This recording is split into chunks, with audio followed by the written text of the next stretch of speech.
오늘 이 대림절 바로 그 주님과 함께 임마누엘의 주님과 함께 더불어 동행하는 은혜가 저와 여러분들에게 넘치시기를 간절히 기원드립니다. 오늘은 우리 대림절의 시작으로서 마가복음의 강해를 잠시 내려놓고 대림절에 대해서 우리 함께 묵상해 보면서 이 대림절을 시작해 보고자 합니다. 교회력의 시작은 대림절이라고 하는 이 절기에서부터 시작을 합니다. 그리고 이 대림절이라고 하는 것은 예수님의 오심을 갈망하는 또 기다리는 바로 그러한 절기로서 성탄절을 기점으로 해서 4주 전에서부터 시작하여서 12월 24일까지의 그 기간을 일컫는 바로 그런 기간입니다. 대림절은 크게 두 가지의 의미를 우리에게 가지고 있습니다. 첫 번째는 이 대림절은 성탄절을 지향합니다. 다시 말해서 대림절은 아기 예수님으로 오신 성탄을 기다리고 그 성탄의 참뜻과 기쁨을 우리 시대 속에서 다시 한번 되새겨보는 그런 시간입니다. 둘째로 이 대림절은 성도들이 종말의 때에 예수님의 그 재림을 다시 한번 학수고대하면서 그 약속을 바라보도록 만듭니다. 그래서 우리로 하여금 종말에 대해서 다시 한번 기억하며 종말론적 삶을 살아가면서 삶의 본질에 충실하도록 하는 기간, 바로 그것이 이 대림절입니다. 이런 대림절의 두 가지 의미를 종합한다면 대림절은 성도들에게 예수님이 초림의 의미와 기쁨을 누리게 하면서 동시에 지금 인내로 다시 오실 그 예수님을 고대하며 종말론적인 그 삶을 살아가도록 다짐하는 기간이라고 그렇게 말할 수 있겠지요. 대림절의 이 의미를 더 잘 나타내기 위해서 우리는 교회에서는 보라색이라고 하는 그 색깔로 이 대림절의 의미를 또 표현을 하기도 합니다. 목회자의 가운의 이 스톨에도 보라색이라고 하는 것이 들어가게 되지요. 왜냐하면 이 보라색은 고난 가운데서 예수님의 그 오심, 예수님의 재림을 기다리는 성도들의 인내를 의미하기 때문입니다. 그뿐만 아니라 우리는 촛불을 켜서 한 주에 하나씩 그 촛불을 밝혀 나감으로써 예수님이 오시는 그 길을 준비하고 대망하는 그 우리의 마음을 표현하게 되는 것입니다. 성서가 우리에게 가르치는 신앙은 기다림에서부터 시작되는 것을 우리는 보게 됩니다.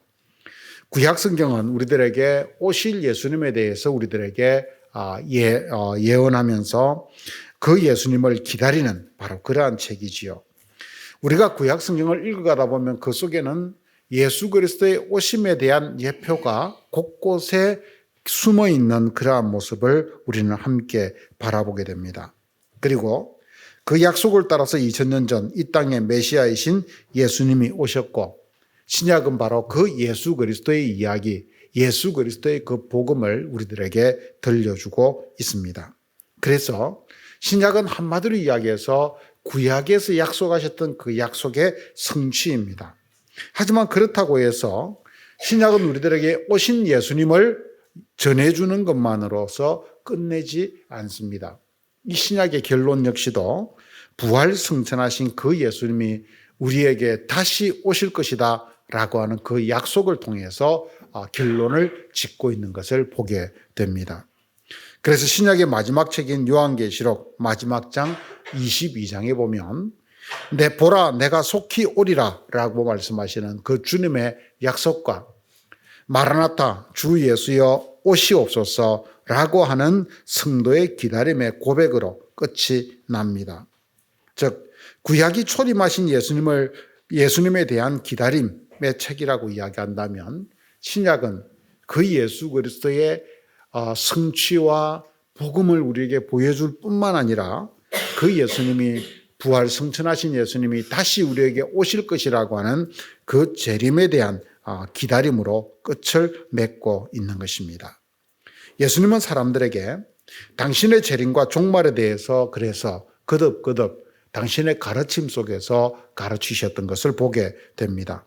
그래서 우리로 하여금 우리가 종말의 때를 살아가야 한다라고 하는 바로 그것을 촉구해 주고 있습니다.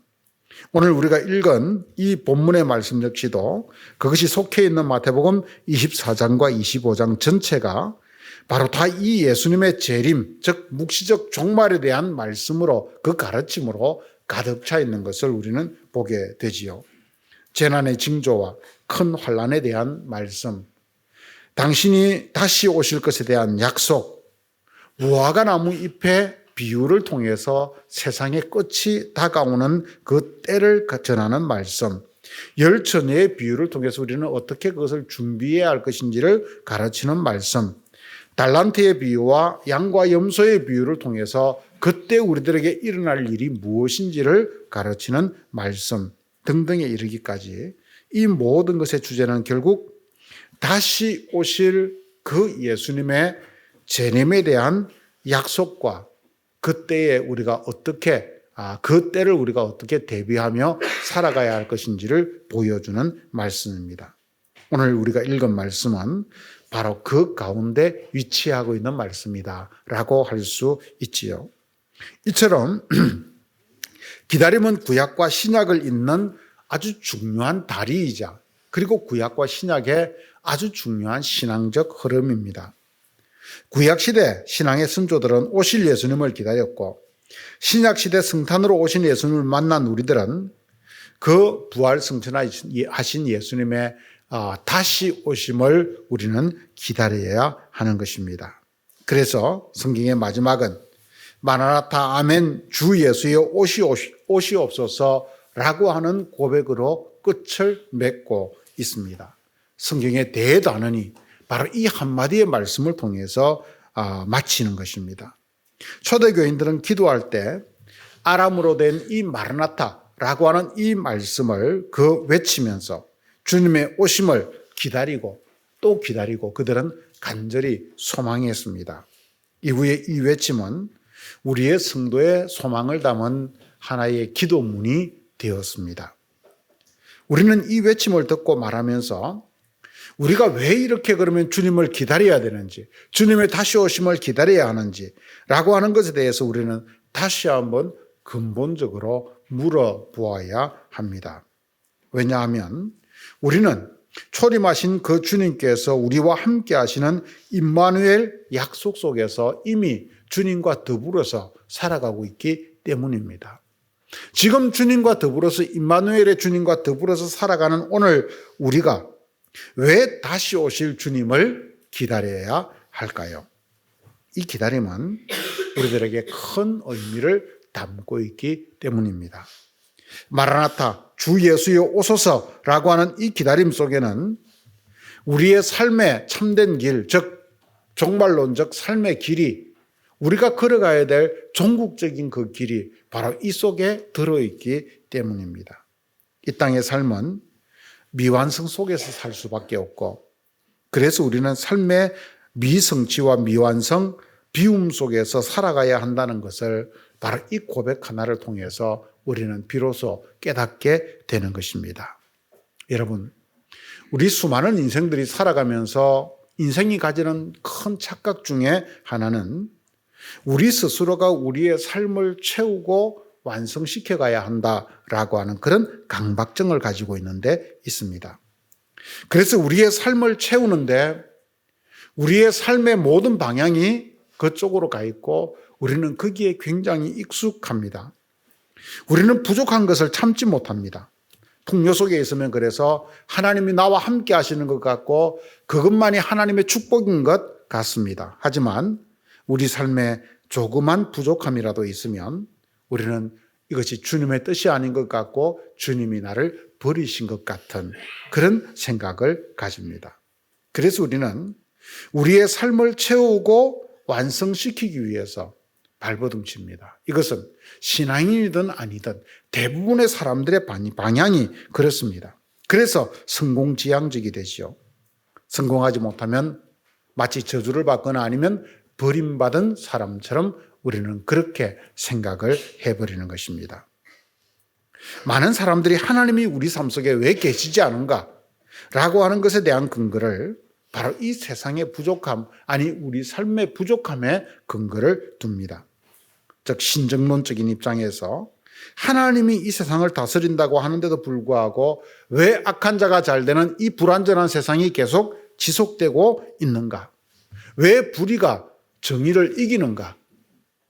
또 그 하나님이 우리를 다스리고 있다면 왜 우리의 삶은 고통과 부족함 속에서 우리는 살아가야 되는가? 하나님이 살아계시면 그럴 수 있느냐라고 하는 물음을 우리는 묻게 되지요. 그래서 대부분의 사람들은 하나님이 계시지 않는다라고 하는 것을 우리 삶의 부족, 우리 삶의 어떤 불만, 그러한 것에 근거를 두고 사람들은 이야기를 합니다. 하지만 여러분, 우리는 역설적으로 이것이 우리의 신앙에 굉장히 중요하다는 것을 깨달아야 됩니다. 중요한 것은 우리의 삶이 그렇게 부족한 것 투성이고 이 세상이 그렇게 불완전한 것으로 차 있기에 우리는 마침내 주님의 오심을 기다릴 수밖에 없다는 것입니다. 믿음의 눈으로 볼 때 완전한 성취는 우리의 삶 속에서 우리의 노력이나 혹은 우리의 어떤 그런 생각으로 당장 이루어지는 것이 아니고 그것은 우리에게 다가오고 있는 중이다라고 하는 것입니다. 그래서 주 예수여 오시옵소서라고 하는 이 고백 속에는 우리의 부족함에 대한 인정과 고백이 포함되는 것입니다. 즉, 주님, 우리는 여전히 부족하고 연약하고 우리는 모자랍니다. 그러니 주 예수여 내 삶 속에 오시옵소서. 주 예수여 이 세상에 오셔서 우리의 삶을 당신의 나라로 채워주소서라고 고백하게 되는 것입니다. 역설적으로 우리가 서로에게 풍족함과 완전함만을 요구하고 근심과 걱정과 불만이 모두 사라지기를 바랄 때 우리는 오히려 주님에 대한 기다림을 잊어버릴 수 있습니다. 왜냐하면 예수님이 오심으로 이루어질 완전한 하나님의 나라에 대한 소망을 지금의 만족감으로 우리는 덮어버릴 수 있기 때문입니다. 저는 오늘 우리가 살아가는 지금 현재의 이 풍요로움이 우리로 하여금 바로 그런 이 주님의 오심에 대한 이 진리의 길에 대한 바로 그것을 우리가 잊어버리게 만드는 그러한 시대가 아닌가 하는 생각을 해봅니다. 역사를 돌아보건대 부족하고 어려운 시대 속에서 주님에 대한 기다림과 갈망이 더 커져갔던 것을 우리는 찾아보게 됩니다. 아니, 주님의 오심, 하나님 나라에 대한 소망, 이러한 것들은 오히려 부족함이 깊어질수록, 어둠이 깊어질수록 그 시대 속에서 그 열망도 반대로 더 커져갔다라고 하는 바로 그런 이야기지요. 구약시대의 메시아에 대한 신앙은 나라를 잃어버린 바로 그 고난의 상황 속에서 시작되었습니다. 예언자들은 이사야를 비롯한 예언자들은 바로 그 나라를 잃어버린 고난의 시기 포로기에 바로 이 기다림의 신앙을, 메시아에 대한 신앙을 선포하기 시작했던 것이지요. 나라가 메소포타미아의 지역에 근거를 둔 바벨론 제국의 멸망을 당했습니다. 그들은 이 바벨론만 망하면 나라가, 우리의 삶이 다시 예전의 그 다윗과 솔로몬 시대의 풍요로 돌아갈 수 있겠지라고 사람들은 기대했습니다. 그런데 바벨론이 망하자 이어서 저 동쪽 메소포타미아에서 저 동쪽 산맥 너머의 또 다른 문명인 페르시아 제국이 일어나서 그곳을 지배하기 시작합니다. 이 페르시아가 망하자 나라가 회복되는 것이 아니라 오히려 서쪽 지중해를 넘어서 유럽 대륙에서 넘어온 헬라 제국이 그들을 지배하기 시작합니다. 이 헬라 제국이 망하면 우리에게는 새로운 시대가 오겠지라고 생각을 했는데 더 큰 로마 제국이 등장을 하여서 자기들을 다스리기 시작하는 것입니다. 이것이 바로 신구약 중간 시기에 있었던 바로 이 이스라엘 나라의 역사였습니다. 여러분 한번 생각해 보십시오.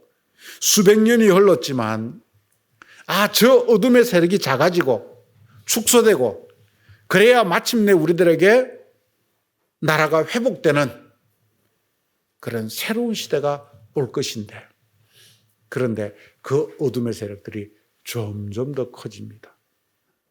메소포타미아 지역에서 페르시아의 제국으로, 더 나아가서 유럽의 헬라 제국으로, 또 더 나아가서 그 유럽 전체를 지배했던 로마 제국으로 어둠의 세력이 점점 더 커져가고 있는 것입니다.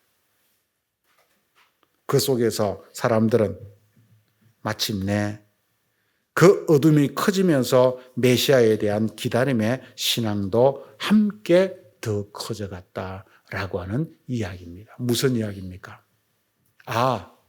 우리의 삶에 대한 참된 소망은 우리의 힘으로 이루어지는 것이 아니라 하나님이 우리 삶 속에 개입하는 그 역사적 개입을 통해서 마침내 이루어지는구나 라고 하는 것을 깨달아가기 시작했던 것입니다. 그래서 그 속에서 묵시문학이라고 하는 것이 발달을 합니다.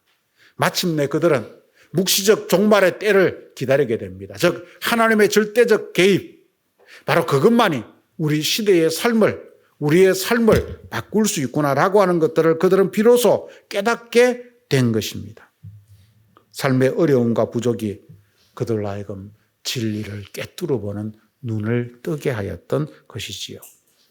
이처럼 예수님이 오셨을 때는 바로 이 묵시적 종말 신앙이 극도로 발달되어 가고 있던 바로 그런 시대였습니다. 다른 말로 하면 그만큼 부족하고 어렵고 힘든 시대였다라고 하는 이야기죠. 그때 기다리던 메시아 주님이 오셔서 그들에게 새 시대가 시작된 것입니다. 오늘 본문은 바로 그 메시아이신 예수님이 오셔서 마침내 다가오는 완전한 성취, 바로 그 종말의 때를 그들이 이야기하고 있는 바로 그 묵시적 종말론의 배경 속에서 선포하고 가르쳐주는 말씀입니다. 오늘 42절 말씀을 같이 한번 읽어봅시다. 같이 읽어보겠습니다. 그러므로 깨어있으라, 이 말런지 너희가 알지 못함이니라. 오늘 본문 말씀에서 예수님은 한마디로 깨어있으라 라고 하는 것을 요구합니다. 깨어있으라.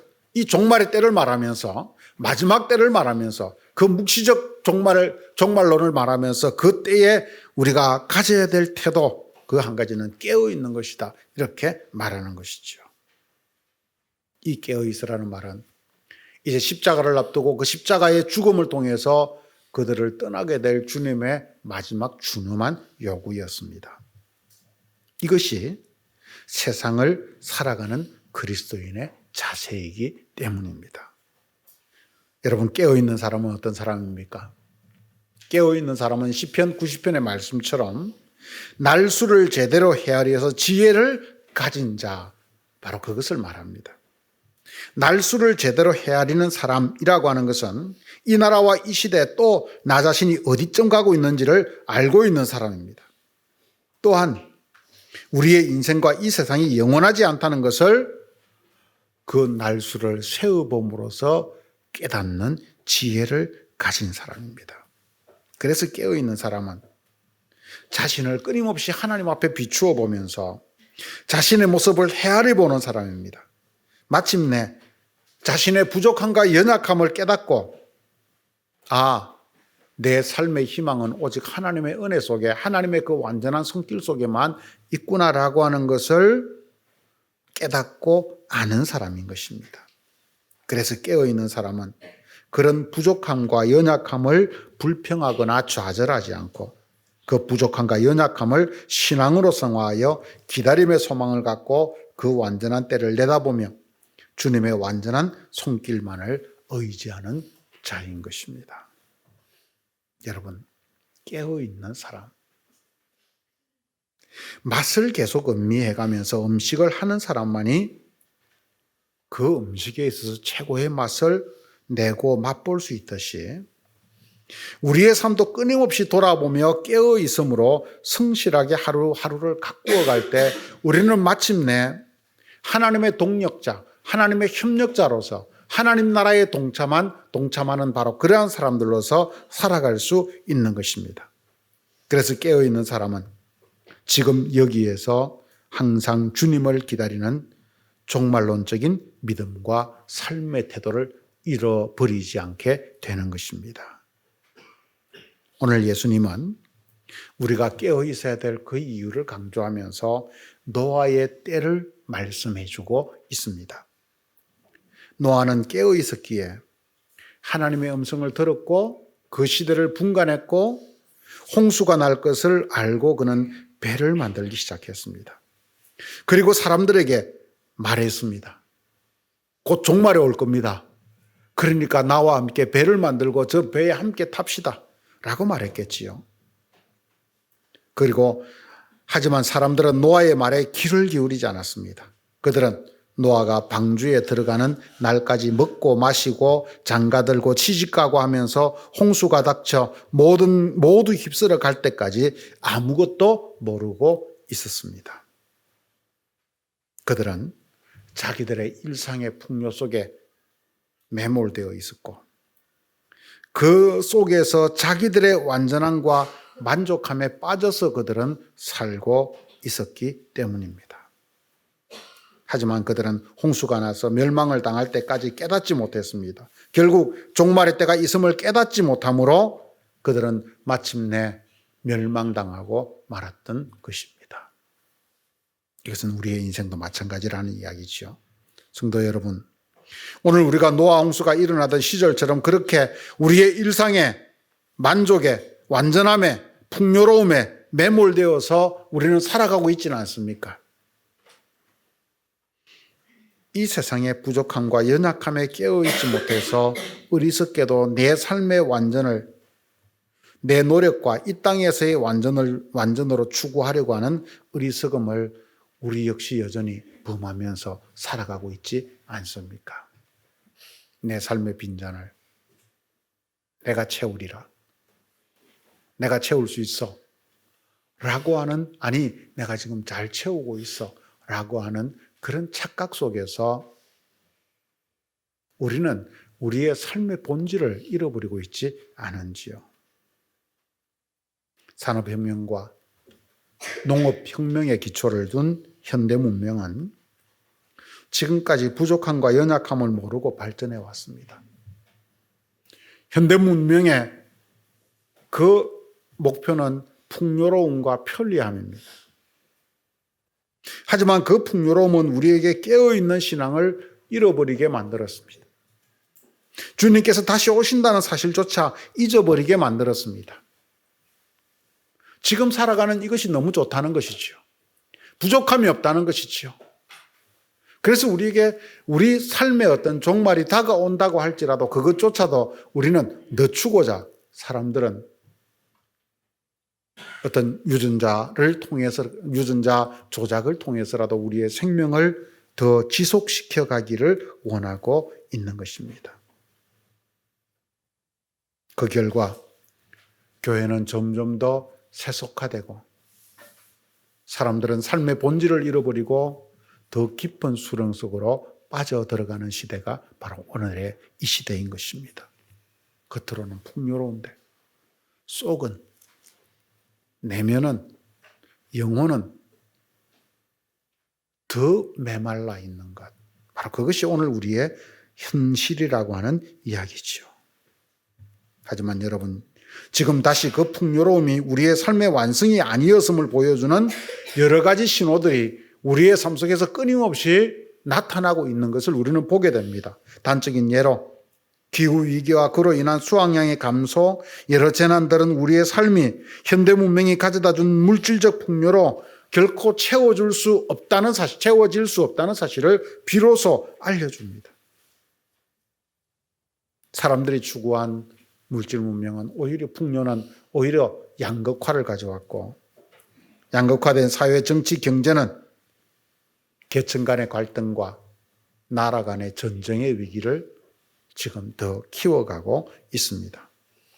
지금 우리나라도 혼돈스러운 정치는 지도력을 잃어버린 지 오래되었고, 남북은 경색되어서 전쟁의 위기가 더 고조되고 있고, 경제는 점점 더 내리막길을 향해서 치닫고 있다고 사람들은 아우성을 칩니다.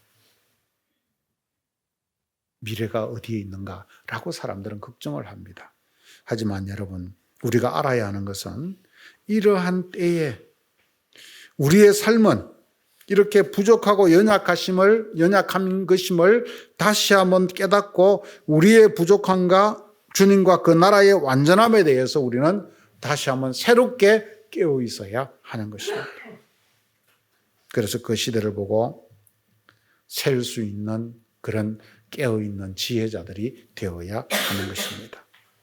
그래서 그 시대 사람들 어둠이 더 깊어지면 질수록 그들은 더 궁극적인 진리, 묵시적인 그 하나님의 나라, 영원한 하나님의 나라를 찾고 바라볼 수밖에 없어요. 발견할 수밖에 없었던 것처럼 오늘 우리들도 바로 이 기다림의 신앙, 종말적 신앙을 회복할 수 있어야 되는 것입니다.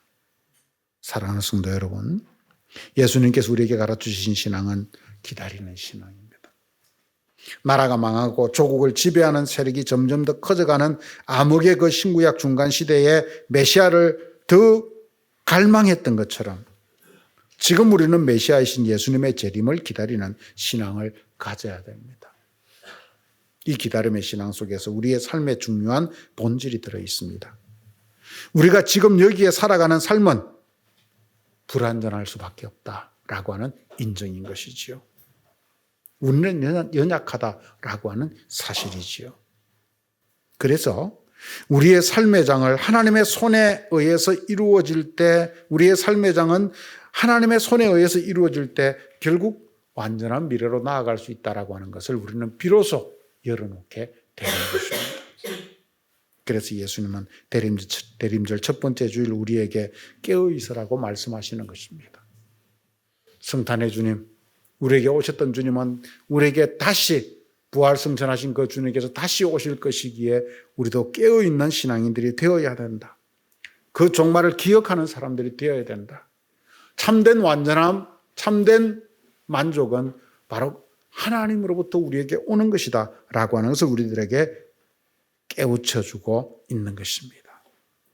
주님은 당신께서 다시 오실 날이 언제인지 그날과 그때를 알려주지 않았습니다. 그날과 그때는 아무도 모르고 천사도 모르고 아들도 모르고 오직 하나님 아버지만이 아십니다. 다시 말해서 모든 것이 하나님의 손에 달려있다 이 말이죠.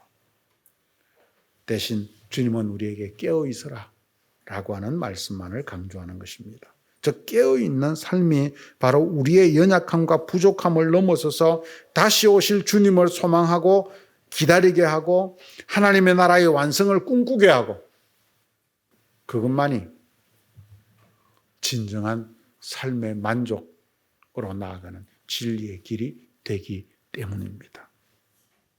오늘 대림절 첫 번째 주일 주님의 성만찬에 우리는 함께 참여하면서 바로 이 깨어있는 신앙을 회복합시다. 우리는 성찬을 참여하면서 주님, 우리의 눈을 열어 우리가 이 시대를 세어볼 수 있는 지혜의 눈을 갖게 해달라고 우리는 기도합시다. 우리의 부족과 연약함에 대해서 눈을 뜨십시다. 마침내 주님이 다시 오심과 하나님 나라를 기다리는 소망과 신앙인들로 다시 서는, 그래서 주님으로부터 우리에게 주어지는 참된 만족과 풍요, 그 영원함을 온전히 소망하고 달려갈 수 있는 저와 여러분들이 될 수 있기를 주님의 이름으로 간절히 축원드립니다. 같이 기도하겠습니다. 하나님 아버지, 우리는 삶이 부족할수록 하나님이 우리와 계시지 않는다라는 생각을 가질 때가 많지만 참 신앙인들은 삶이 부족할수록, 어려울수록, 불완전할수록 참된 하나님을 바라보고 그 나라를 소망하게 된다는 사실을 성경은 우리들에게 보여주었습니다. 가장 어두운 시대,